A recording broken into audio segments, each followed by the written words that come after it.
भाभी जी मैं क्या था अपना घर की बात बतावे ही बिना नहीं था ना मंजू भाभी की बात पर विश्वास हो रहा है। मस्त सागन दौरानी था ना बात बता रही हूँ जखी था झूठी लाग रही है सरासर झूठी बात भाभी जी लग जी की सोगन। मैं भी सब मिली तक को नहीं बाजार कमाई ने जरूर 2 मिनट खड़ी खड़ी बा मेरे से बात करी 2 मिनट कमाई ने मैं की कहीं चुगली कर लूंगी। उल्टी बह मैंने बताई है कि मंजू भाभी वाला छोरो दारू सिगरेट पीवा लग और बिकस अगर रह मारो छोरो और बिगड़ को और आए दिन गली कमाई ने छोरिया का चक्रा कमाई ने चक्कर काटा है। अच्छा बा मैंने मेरी बात बता दी थान तो और खुद की बात था ना बताई को नहीं अब बार में था ना बताबा खातर लागू ना था काना का कीड़ा जड़ जाए और लड़ाई हो जाए बा अलग पड़ मैं अठीने बठीने करबाली लेडीज को नहीं चुगली चट्टा करबाली नहीं भाभी जी थे मैंने आज झूठी गेड़ दियो चकी तो ठीक है नहीं भाभी जी थे मेरा सामान यार पटकोना भी ना अब बार दूध को दूध और पानी को पानी हो जाए। हेलो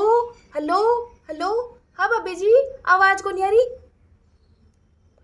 आज तो बाड़ बाड़ बच्ची।